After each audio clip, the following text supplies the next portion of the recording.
So Ben is the CEO of Hubba. He's had a number of successful startups.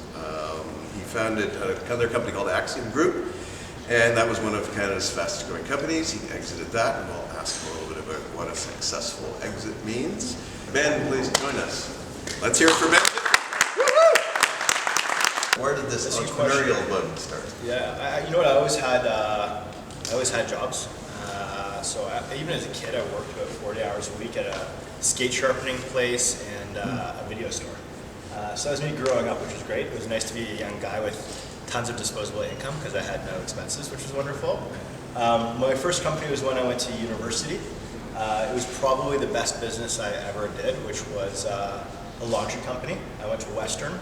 I took philosophy at Western, not computer science and not business.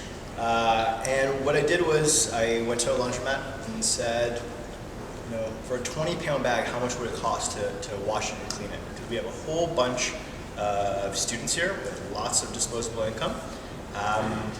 They said it would be $10. I said, awesome. Got a whole bunch of drivers that would go pick up, you know, all the different laundry bags for $5 a pop, and I'd sit at home and make $5 on every single bag. And that was the best, most scalable business I've ever had in my entire life. We sold that, and it was actually continued on at Western for many years after I left. It was a company called Spin Cycle. And that's really when I got started. I didn't touch a computer until my second year of university. I actually didn't even know how to save to a hard drive. I remember asking somebody how to save a file to a hard drive. So at the first startup, I'm curious, yep. So where was the computing world at your first startup? Done. It was 1996, so internet was just starting. Okay. There were a few people that had computers in their apartments. Like, not everybody had a computer at the time. And I got my first computer in my second year of university with a laptop, an NEC laptop. I was actually going to law school for a very long time. And that's one of the reasons why I took philosophy and didn't take anything else, because I said it's an easy way to get to law school. And you know, in second year I started, you know, the whole internet thing started popping up, and I started playing with HTML. And I just really liked it because I could do things, and then you'd see them. You'd be able to build certain things. And it just kind of worked with the way I was thinking. So I started teaching myself programming a little bit my second year of university. Still planning on going to law school. Finished my third year of university. Still planning on going to law school. And then sat down with my father one day at a restaurant here in Toronto. He's a lawyer, and I was going to go work with him. And I developed this plan for some of his clients, who were retailers actually, and said, hey, this internet thing's not going away. Maybe they should technologize a little bit, and here's some things that they can do. And he said, this is really cool. Why are you going to law school? And I said, I don't know. He said, maybe you should do this. And I said, okay. And that's when I started my first job as a software engineer, and that's kind of how it got started. So I wake up every morning very thankful. I didn't go to law school. I'm not saying anything bad about lawyers. I actually really like that side of things. But this role has served me very well. I mean, I'm assuming you deal with lawyers a lot these days. A lot. And I actually enjoy it. There's, you know, everybody gives lawyers grief, but, you know, good lawyers and good accountants, like, I am very happy, and I hand over a check with a smile on my face when you have good people. So I'm actually a big fan of lawyers. That's great. Are there any lawyers in the crowd? Are there any lawyers? I also feel a very wise person told me, and I didn't take law, to get a law degree but don't practice law, right? Because the process of taking that degree makes you think. Totally. Yeah. Totally. Yeah. Right. So what? So that was the first one, and did you get a bit of a bug, right? I did a little bit. I like the technology world. I was a programmer. I started off with a company here in Toronto called K-Stack back in 2001. And they had raised something like $70 million pretty quickly. There was financial software for like big financial institutions and insurance companies. I was a programmer, system integration, and it was cool. And I was programming. There were way better programmers than me. So I kind of sucked at that, but they needed programmers. The company, I was about the 30th employee, grew to about 400 people in just about 12 and a bit months. It was a pretty amazing ride. And I got plucked out of that to go to a company called WorkBrain. And if you guys, I see a lot of heads nodding. WorkBrain was one of the I guess, maybe last generation, or maybe 2 generations ago, one of the smartest, core group of people I've ever met in my entire life. And And one of the effects of that is there are lots of amazing companies in the ecosystem now that have been spawned by people at work brands. So I was very lucky. I got in there quite early again, maybe 40th or 50th employee. I was the lead consultant on the services side, so implementing for really, really big, large organizations. Usually companies 100,000 employees or more for these huge enterprise applications. And it was great, but like most enterprise software, we went into these big companies and we made bad things go faster for the most part. So we didn't really fix it, even though the software was amazing. And I always thought there was an amazing opportunity to go fix the businesses and then bring in this great technology just to manage that, which sounds like the right approach. And I spoke to the CEO at the time, who's a really successful, wonderful entrepreneur here in Canada, a guy named David Ossip, and said, there's something I'm interested in doing. And he said, hey, we're a software company, not a services company. So I said, great. I went with my VP of services and we co-founded a company, actually right around the corner here in Liberty Village in 2004, before Liberty Village was really much of a thing.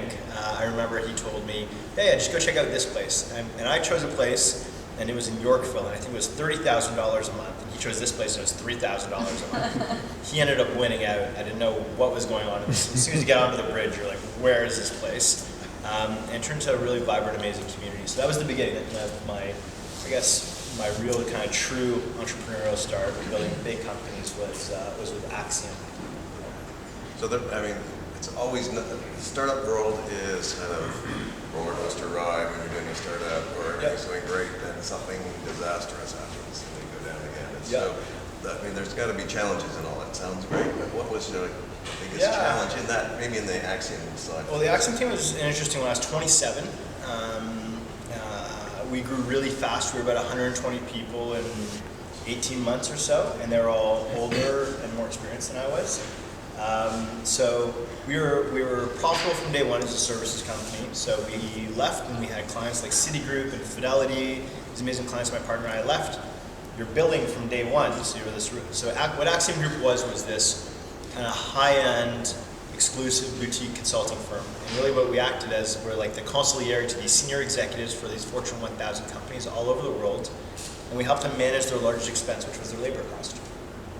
So we grew really fast. There was a real niche for that. We helped them do their strategic consulting, but then we do the actual technology implementation. Culture, both in your organization, which I'd like to talk about, but yeah, sure. Also I would imagine that getting out either in Europe or the US, and it is a different culture there. Right? People do business differently. So when you're designing things that you design, do you think about where it's going to go globally? Yeah, definitely. And also just managing and working with people. So we kind of got to the Axiom world where we had clients all over the world. We sold Axiom in 2008, and the CEO who acquired us asked me to start the international operations for his business because I had lived and worked kind of all over the world. So I lived in Asia, so I lived in Singapore for a while. I lived in Japan for a little bit, and in India for a little bit, and all over the US and Europe, and it was kind of the beginning of my understanding of global experience. But I'll tell you, I prepared going to Singapore.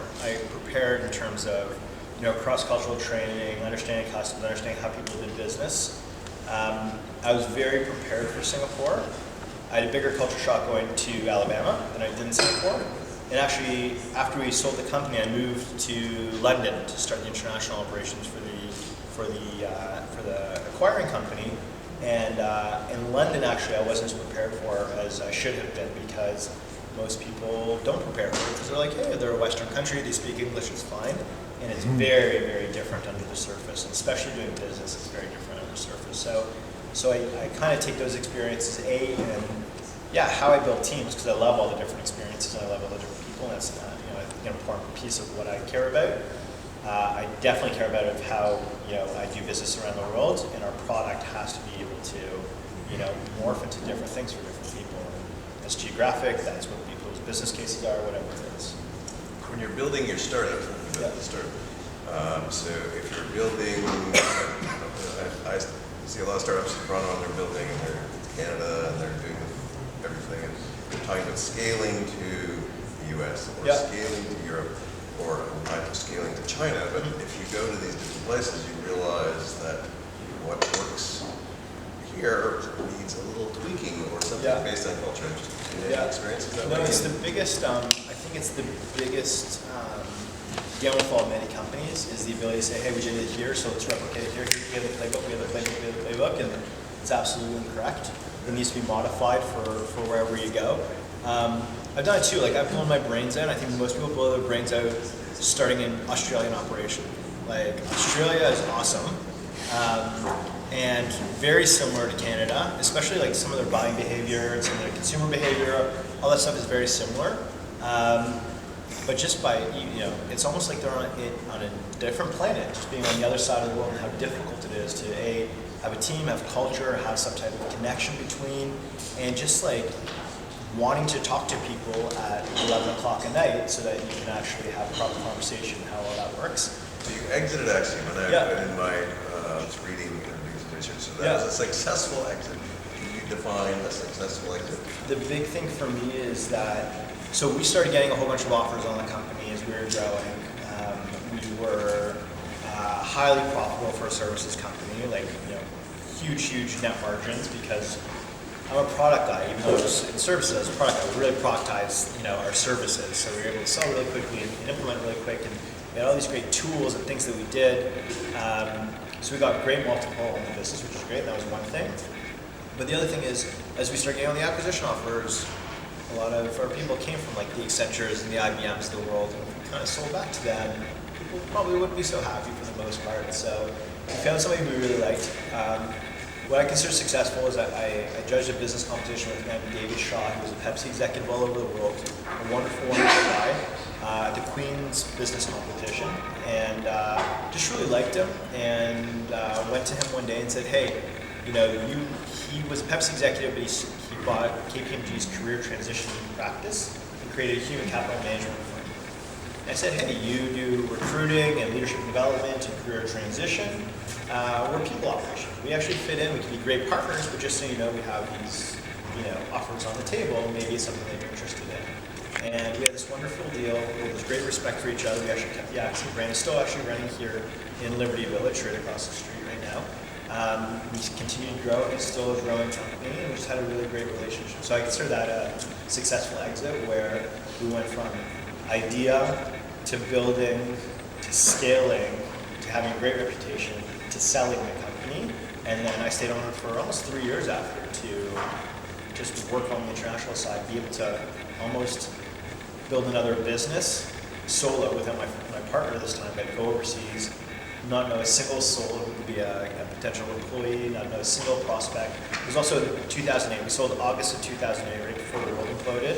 So we got hit really hard here. They got hit way worse over in the UK. So we're walking into literally it was a morgue over there trying to sell into things and say, okay, let's go do something again. So I built something from scratch out there. In about 18 months, we had operations in UK and in continental Europe and the Middle East and Australia and Asia, and that's what I would consider for me a successful exit. The financial stuff was great, the experience was great, and I still have great relationships with them.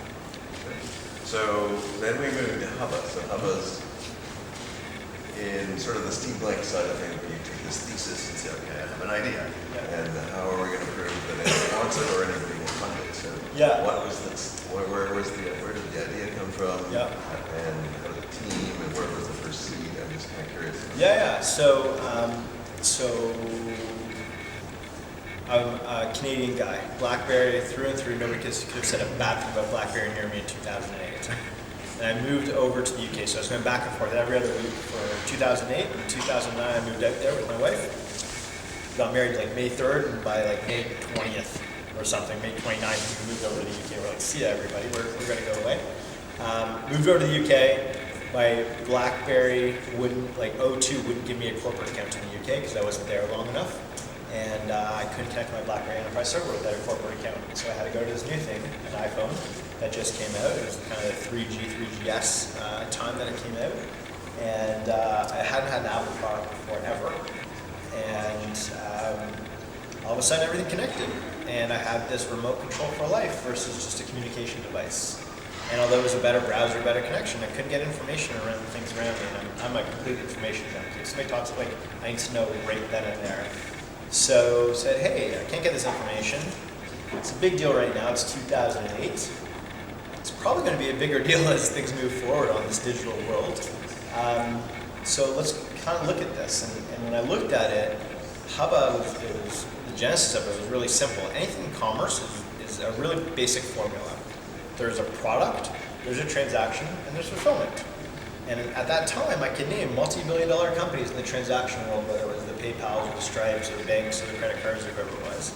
And I can name multi-billion-dollar companies in the fulfillment world, whether it was DHL, or FedEx, or Amazon, or Commerce Hub, or any of these folks.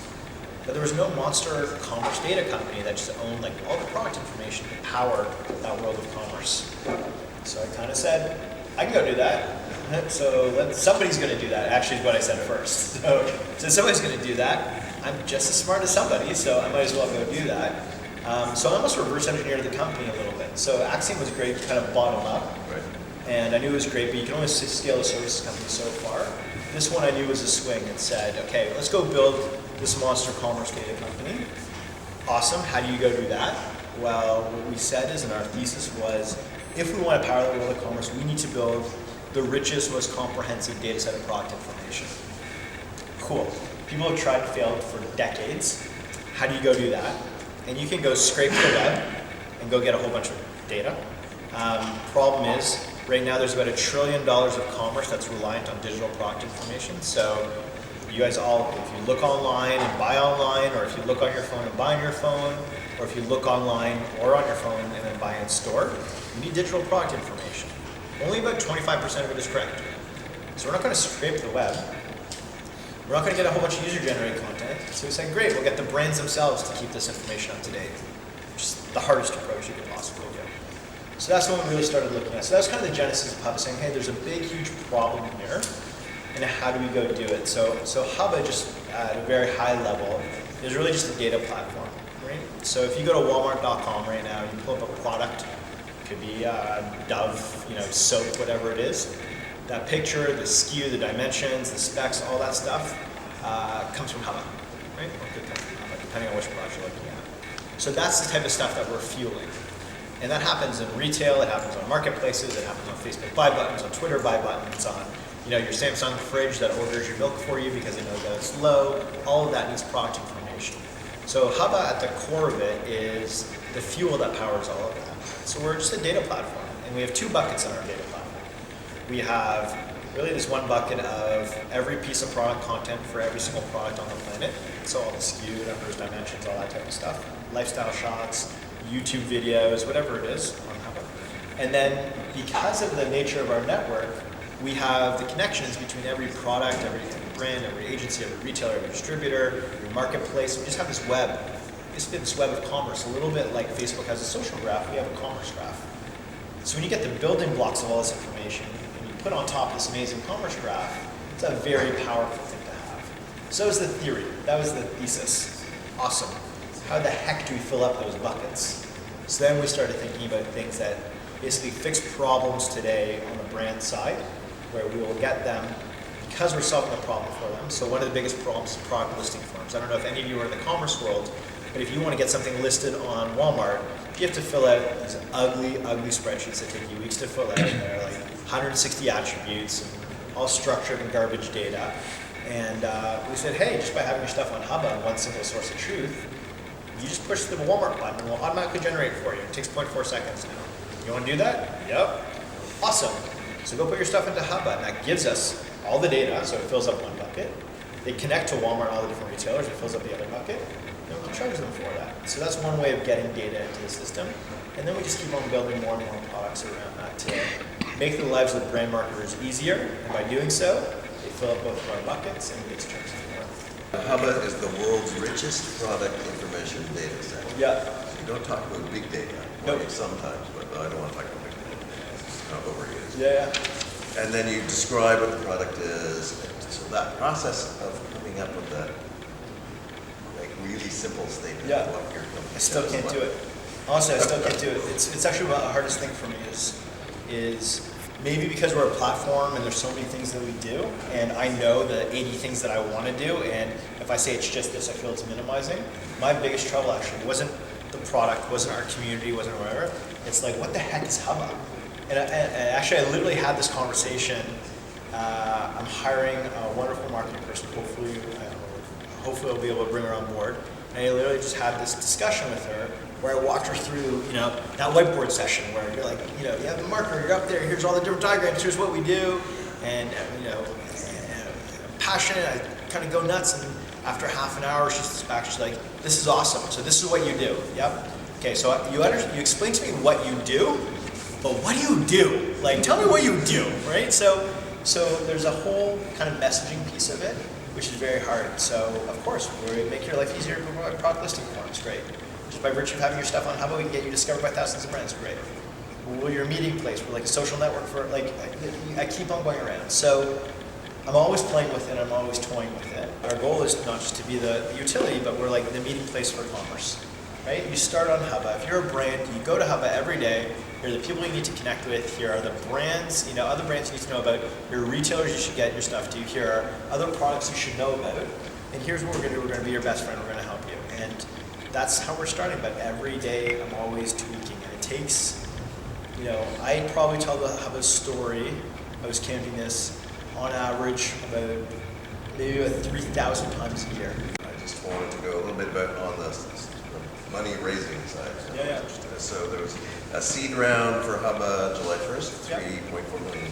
Yep. Series A, $11 million. Yep. So so this was a big swing, and we knew that this was going to be a land grab. So there's different ways to build a business, as you all know. Right? So the best way to build a business is to do things, get people to pay you for them, and make sure that they're paying you more than what your expenses are. Really simple formula.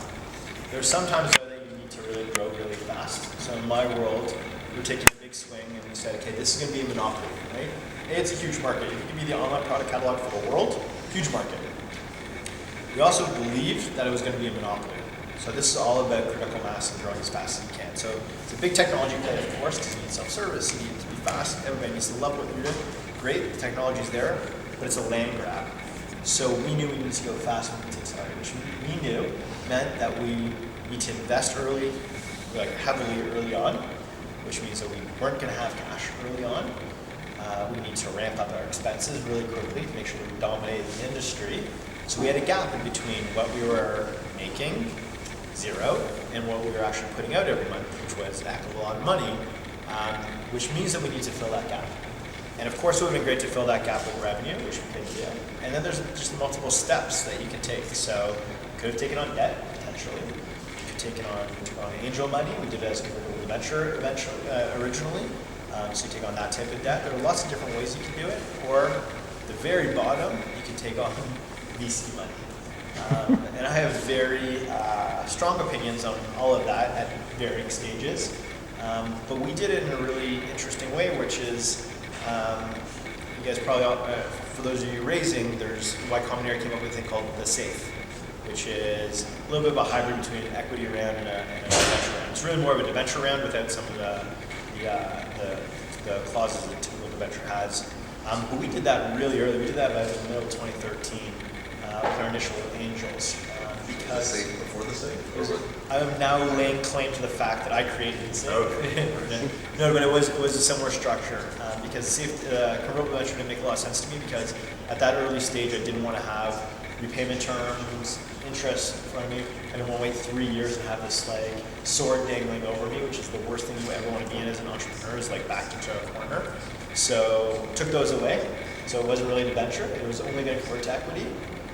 But then there's some risk for the investors, so I came up with a few clauses like they can convert after a year if we don't raise a round. They can, if we liquidate our assets and it's less than a certain amount, they can turn into pressure so they get the money out so they're not in limbo.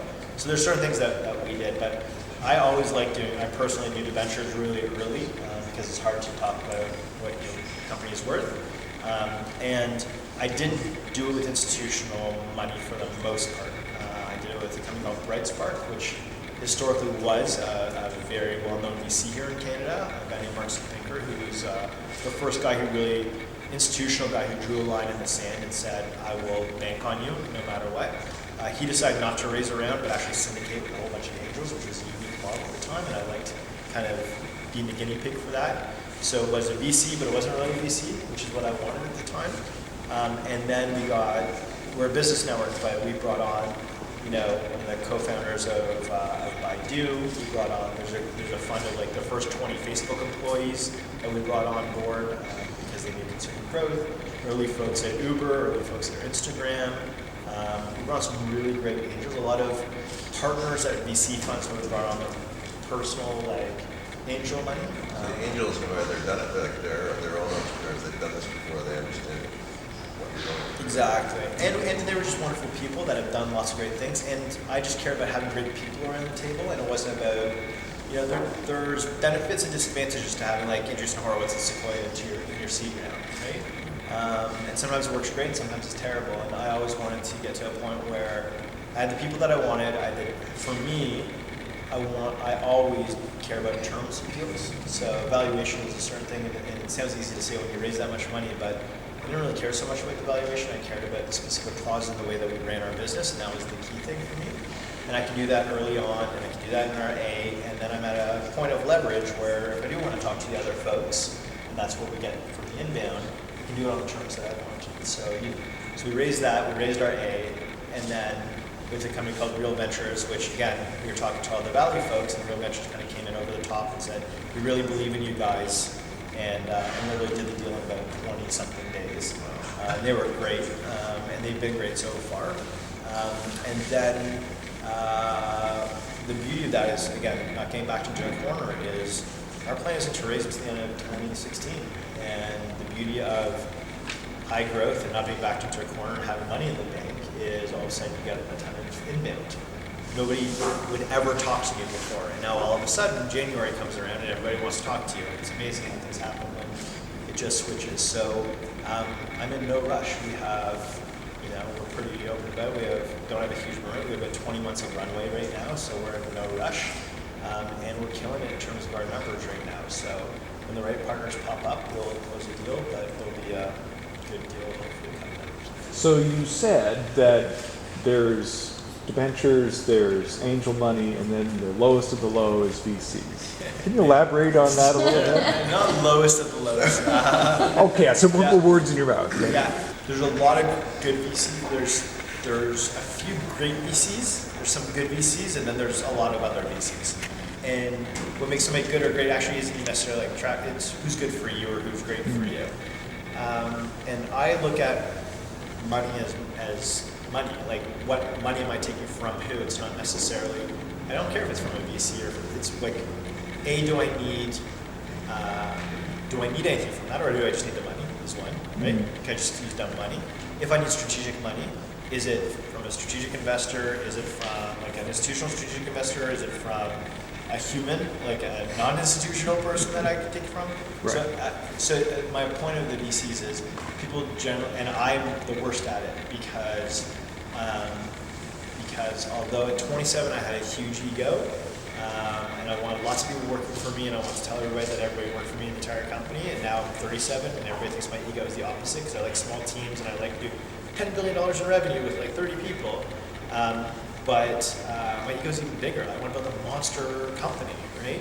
So I used to love it when people told me how wonderful it was, if it was the Andreessen Horowitzes or the Sequoias or the Graylocks and those folks. And I learned very quickly I have to keep that in check and not chase them because they may not be the right thing for me at the time. But they may be the right thing for me when I have leverage and when I have a better opportunity to have terms that I want and help me scale.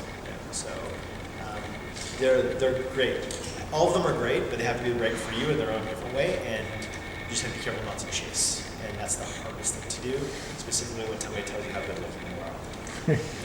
Yeah, as long as you know what you're getting into, right? Yeah, always as long as you know what you're getting into. Yeah. I would hope angels do too. Like, I think, one of the things there's a couple of videos of me too, letting loose on a few people too, like at some of these events would say like, yeah, I took on some angel money, we did all this, I'm thinking about doing another A, I'm thinking like, and that also drives me crazy because if you take money from somebody, like, you should be thinking about the return. And it's not like, hey, let's take a little bit and see what happens, and I'll take a little bit more and see what happens. Like, you have a responsibility if you take money, and you have a big responsibility if you take it from a big firm.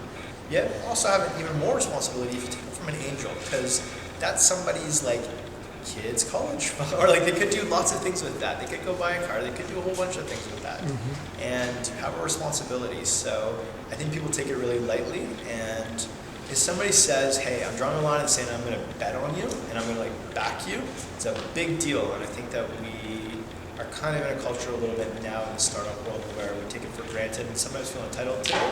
And the second you feel entitled to it, it's the end. I had a question about Axiom.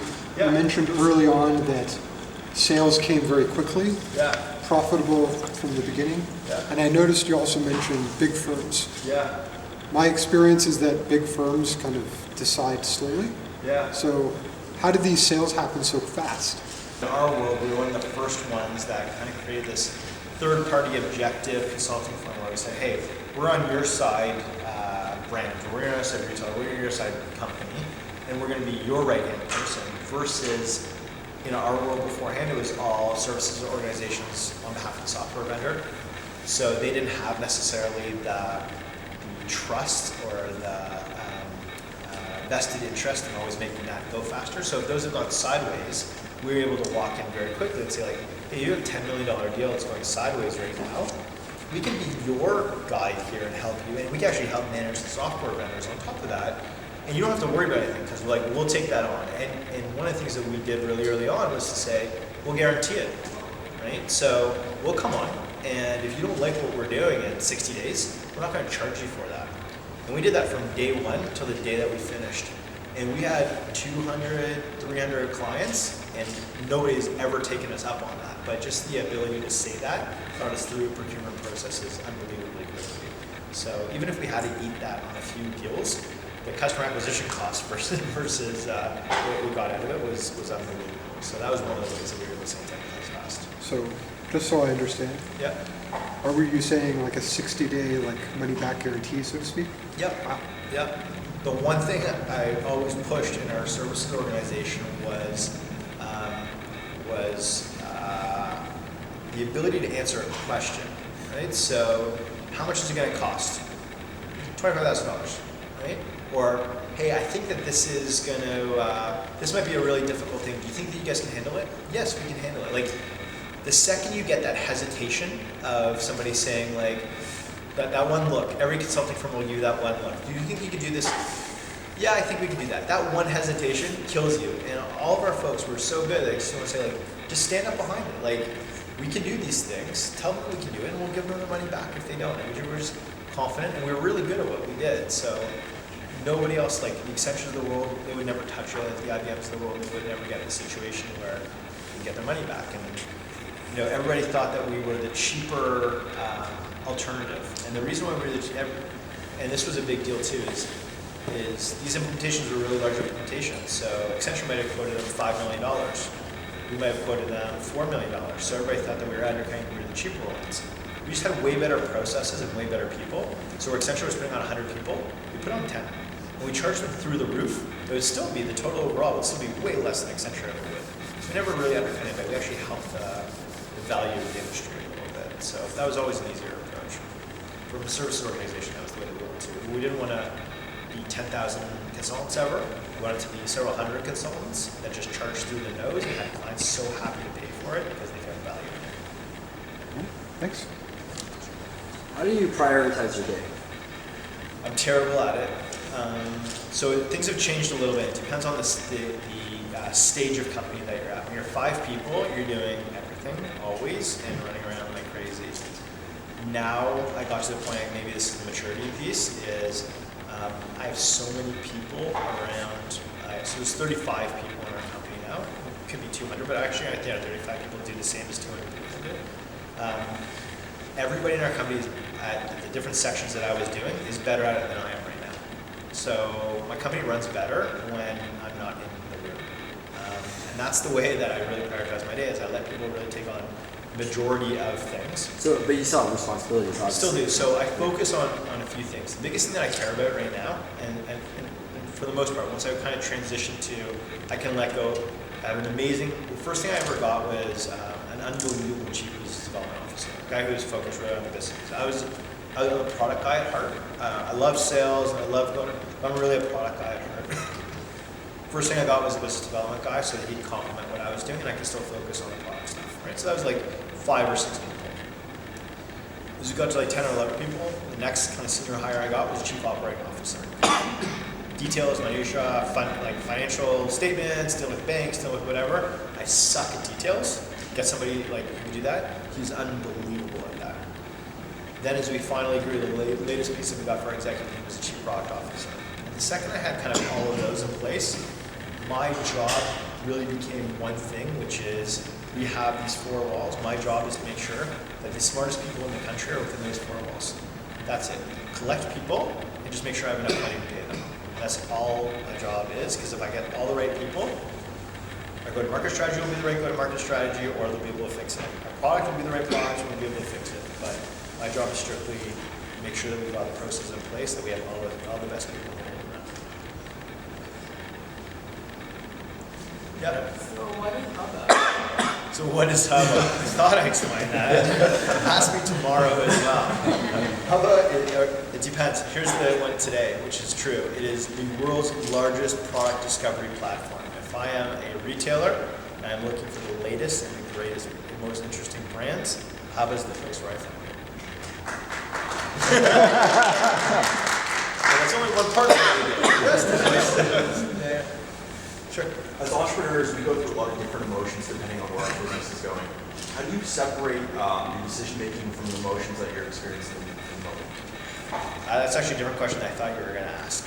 That's a really hard question. I don't think you can for the most part. I think that they actually go together, and the hard part is being able to identify what is actually emotion, what's not emotion. But they're still always going to go together. You're never going to have a black and white answer, and your emotions are actually probably going to be the thing that tips you one way or another. I make a lot of wrong decisions, but they're all small wrong decisions, so I can always correct and just keep on maneuvering and maneuvering. And hopefully I'm smart enough now where I'm not making huge, massive bad decisions. But I do bank the company on certain things. From the early days, this is a long-term play. This is an IPO-able company. If we are the world's largest product catalog, like global online product catalog, it's a massive, massive deal. And that's what I wanted. I moved back to Toronto so that I could build a huge institutional company.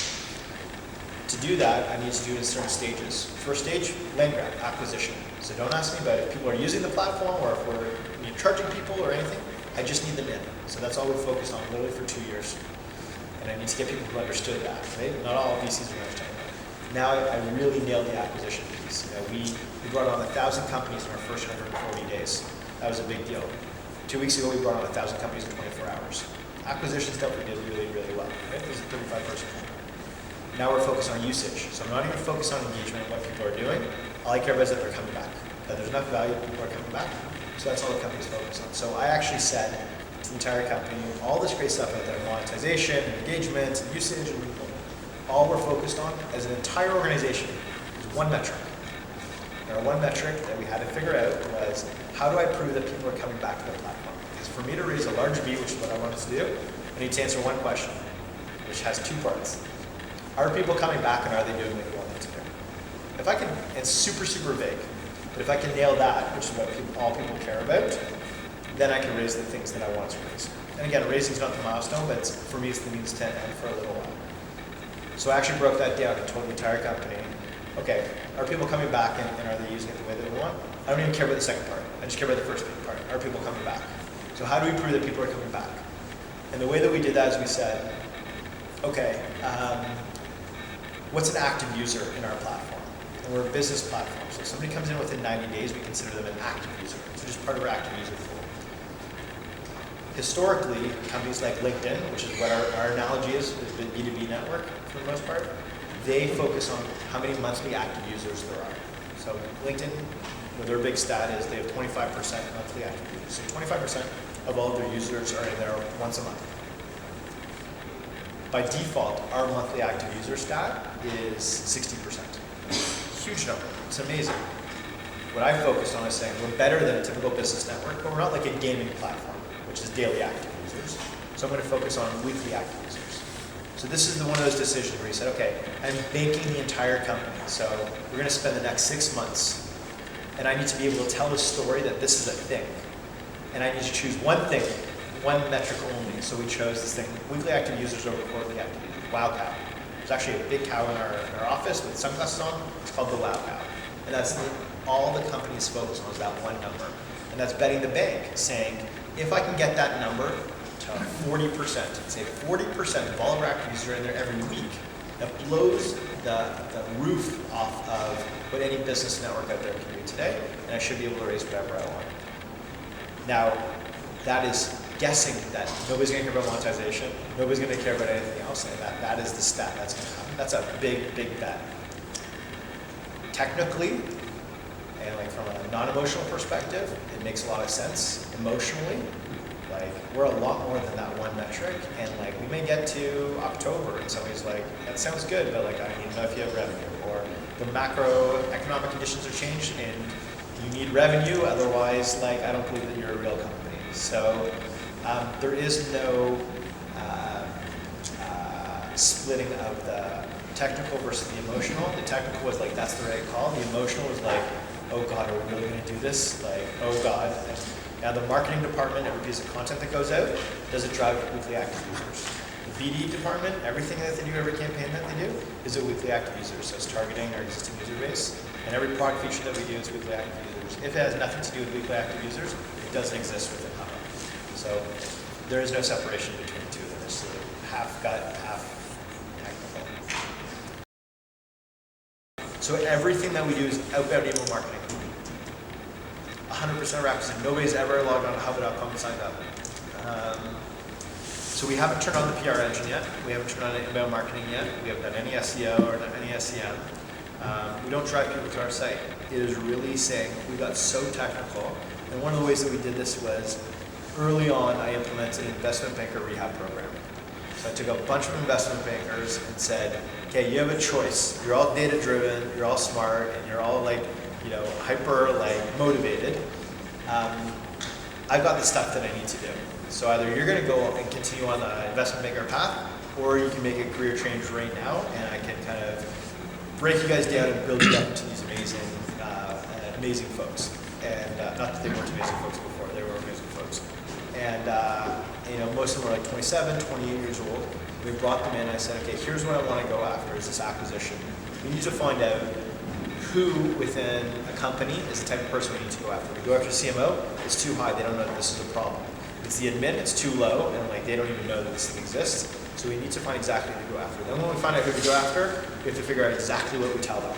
So what's the messaging that we tell them that's going to help them? Once we hook them and they actually open up that message, how do we get them to a properly tailored, optimized landing page directly for them, and how do we optimize it perfectly so that it actually logs them into the system and now they sign up. And that flow was all I cared about for almost 2 years. And to give you an idea of how good they got, they knew exactly who to go after. We got the messaging down so good. Again, these are data folks, so they know that literally a grammar error in the email jacks up conversion because they think it's from a human and not a robot. That's a good thing. But they got even better because they now know that an uppercase versus lowercase doesn't convert as good as a wrong comma in a spot. And not only that, our guys now know that a wrong comma after the third word in the first paragraph is better than like the fourth word in the second paragraph. So they got so good at the data behind it and what actually drives them and actually what converts them, that a typical kind of conversion would be, you know, if you throw out 1,000 emails, so it's 0.2% is the general kind of gross conversion. Throw out 1,000 emails, 2 people will sign up. In our industry, we'll go after 1,000 people in the industry, but 250 sign up. Yeah. And then, because we have those 250 and we're a network, we'll go back and retarget everybody else, because now we have their colleagues and we have their competitors on. And we just keep on retargeting. We literally knock down entire industries. And all of that's all automated with 2 people that have been doing our acquisition the entire time. Wow, so did you, this literally started from cold email? Yeah, it's all cold emails. Everything's cold emails right now. What Well, was not everything, because now it's starting to get that viral coefficient of people in the system inviting others, Yeah. but the vast majority of it is still. What was your sales cycle in terms of the length of time, the number of emails or interactions that it took at the beginning Yeah, for those- conversions that? those first, so it took us a little while. So we started off with about 2% conversion, which to us was 10 times higher than the industry, and then we ended up getting 100 times better than the industry. So we knew right away a couple things. One is that I guess we did it good enough in the beginning that it was attractive to people, but even more so, it showed us that there was an industry there. People actually cared, so they didn't even really know what Hubba was, and people were still going through it with the hope that it was fixing something that was one of their problems. So we knew that there was a market here because our conversion rates were so high, and then we still didn't have a great marketing message. And then we just fine-tuned it and fine-tuned it and fine-tuned it. We built our own technology, like on top of Eloqua. If you ever look at like any of like our workflows on Eloqua, like you can literally be across this entire thing, and they just make this thing dance. It's unbelievable what these folks do. It's all automated. It's all just data. Which goes back to decisions a little bit. So I say gut, but a lot of it's actually data. You mentioned, cold emails. In your opinion, is over the phone telemarketing, cold calling dead for certain industries, or? No, I actually think it's probably the most, I was looking at, depends on what the industry is and depends on what you're doing. I was actually looking at the SaaS, it was a SaaS benchmarking study that was done, I think it was CB Insights for 2014. I was literally just looking at it right before I came in here. That's how cool I am, by the way. But I think it was like, you know, there was field operations. As soon as you start going to field operations, was the number one way that you're getting sales. But the inside sales was like the second. So I think picking up the phone and calling is absolutely, you just can't scale it when you're really, really small. It's at certain stages. So I will be ramping up the team, obviously, to be able to do proper enterprise deals and really start, like even some of the things, you know, so we do all this stuff automated, and now I'm focused on like those things that don't scale. So literally getting, you know, 20 people to walk up and down the streets in like Soho and in like Chicago and different areas, and literally just signing up boutiques. Walk in there with an iPad and sign them up. Totally doesn't scale, but stuff like that, calling, it's a big deal. Have you folks experienced any of like the big CPG or retail trying to handcuff you in a way to use that data, or are you trying to carve out a way that will allow you to use those analytics for future offerings? So any copyright information, it's all the brands and it's all up to them. The brand's been really good, and a lot of the reason is because we focus primarily on consumer-ready information, so stuff that people can probably get off the web. They just can't pull it together in one spot. You know, my nightmare, which will happen at one point, is somebody at Anheuser-Busch will publish like their costing, like the price costs, or like their price list of different vendors on Hubba, because they already have the data, and a lot of it's private right now, but somebody will screw up no matter how many, like, are you sure you want to do that? Are you really sure? Are you really, really sure? Are you really, really sure? Somebody will do that at one point, so that's kind of my nightmare, but it will happen. We haven't gotten pushback, so I built the system initially as an enterprise platform that had crazy data access, literally can have different clusters so that even though we're an Amazon Web Services company, and we're built on top of Amazon Web Services, that they can have all their data behind their own firewall. We can have like kind of a node spun up behind the scenes, still connected to our, like, nobody took it. Everybody was totally cool with it, and that wouldn't have happened 4 years ago. So it's totally changed. How do you decide what idea is worth investing in and what idea is not? There's a couple of things around that, and it's one of the hardest things, and it's the hardest thing for me because I want this thing already when I'm planning 10 years out. I want to happen like the second. So a couple things that help me. One thing is our current objectives for what we need. Of course, we're on top of the mountain. We're IPOing. We're doing this huge thing. Amazing. In the meantime, I have a means to an end where I run out of money. My company dies in like 20 months. Right? So the means to an end is I will never build a company or a product for what a VC will want to see. I will always build it for what my community needs. But there is a reality that you need to build something for a community so that they're happy, so they get specific metrics that a VC will want to see it. So the number one thing is I need to know exactly what that story is. And as soon as I raise a round, the first thing that I show my team, literally the next day after we raise a round, is the slide that I'm going to show VCs in like 12 to 18 months. I'm like, here's the slide I'm going to show with all the metrics I'm going to show. Now let's figure out how the heck we're going to get those metrics, because this is the story that I want to tell. So step number one for me to figure out the prioritization of decision making is like, what exactly are those metrics and those things that I care about? Step number one. Step number two, the people that I have around me, everybody talks about yes men or yes people. I have no people all around me. That's the only thing. They're the only ones who can keep me on my leash. They're the only ones who can tell me like, you know, like shut up. Like, and we have amazing healthy respect because we not argue, we actually don't really get upset, but we don't agree on pretty much everything. And if you build enough of a good culture, that's a wonderful thing. And then it's a meritocracy with maybe I have a little bit of media on top of that. So that's kind of how that piece works. And then the key thing for me is, and this is one of the hardest skills to find, specifically in Toronto, is how that translates from your metrics to the thoughts and the people and the prioritization around you, to how it actually translates into product. And having a good product manager or chief product officer is, I think, the key to all of that. Because if you lose that last piece in the puzzle, and that used to be my role, and I think all founders have that role initially, and then have to figure out how they get better product teams. And I never understood the difference between a product team and an engineering team, even though I was a software engineer for a very long time. And I'm only now really getting a very good appreciation for people who can take that story of what you want to tell and translate it so that the engineering team can properly do it and own whether that works or it doesn't work. And that's like those three things I think are the ways that we prioritize. And what I do a lot now, and I think that this is a really hard thing for founders, is I stay out of the way. I kind of set that, make sure that the structure's in place for that, and then I'll kind of just like oversee little pieces. If we're launching, I will make sure like that product is set, and I'm still always looking, but I'm not saying stuff until I actually need to say stuff. And founders getting out of the way is, and letting the right people do it is an important piece. You made a lot of references to culture. Yeah. I just wonder, when did you first start thinking about it, and how do you hire and fire? It's the most important thing in my company from day one. From the first time I started thinking about Hubba was about the team that I wanted at Hubba and the way that I want Hubba to feel, and the way that I wanted people to feel about Hubba.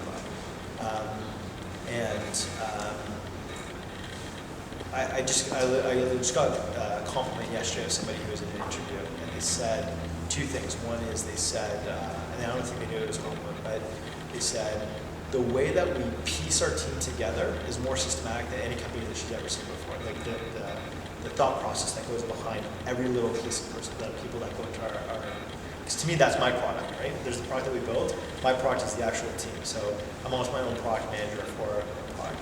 And she also said it's also very hard for her because she goes into one meeting, and then she goes to another meeting, and she goes to another meeting, all these different interviews, and you get a rapport with somebody who's one way, and then somebody else is so different. And then somebody else is so different. And in our organization, going back to this,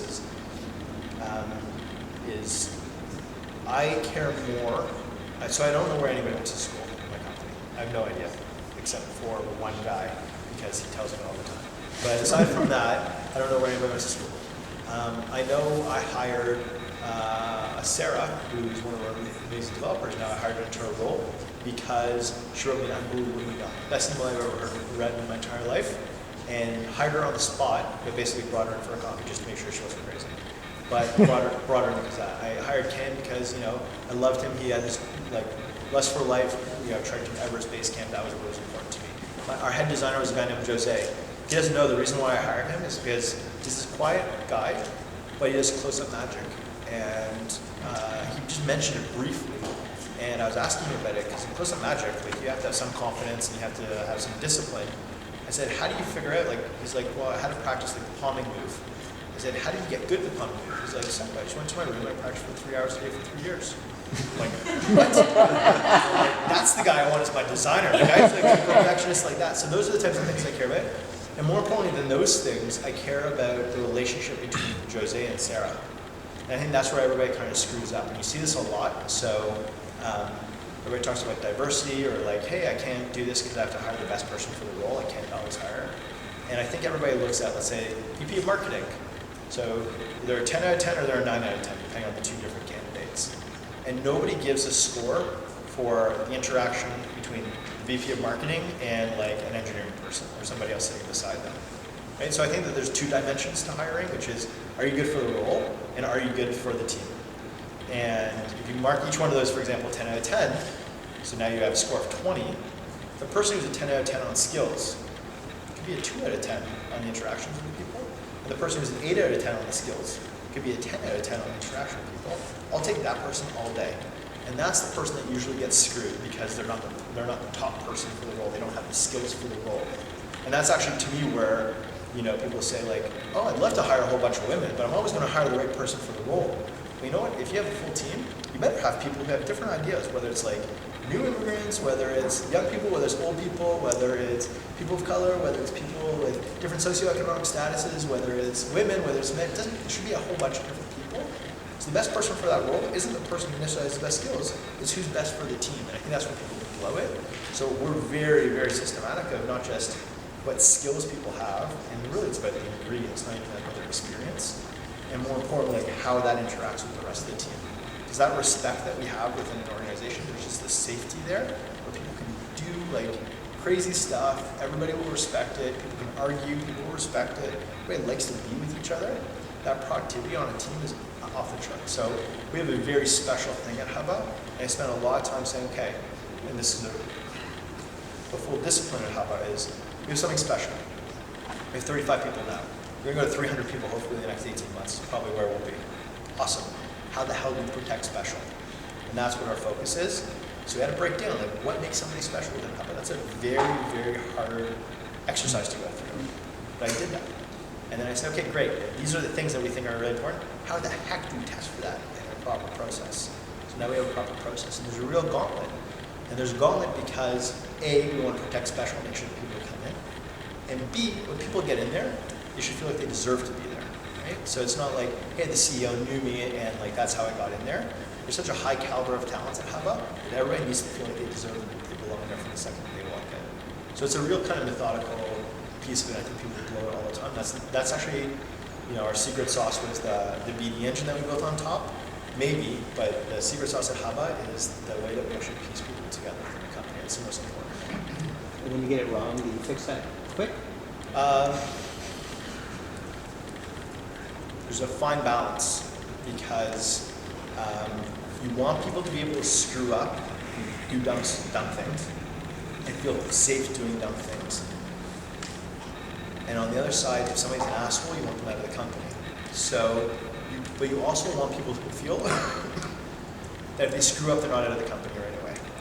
So there has to be enough of a process that people feel like, hey, Hubba cares that you're going to be successful here. You kind of screwed up before, and how can we help you get better? But if you can't get better, you're out of the company, and it takes 2 seconds. And the biggest thing is if you're an asshole, you're out of the company. Chances are you should get through that process, and you can see that right away. The people with the caliber of people we turn away is off the charts. Now, nobody would talk to me before, but now it's off the charts. And I will hire people that don't have pedigree, that don't have anything, because they are better human beings, and that makes the world of difference.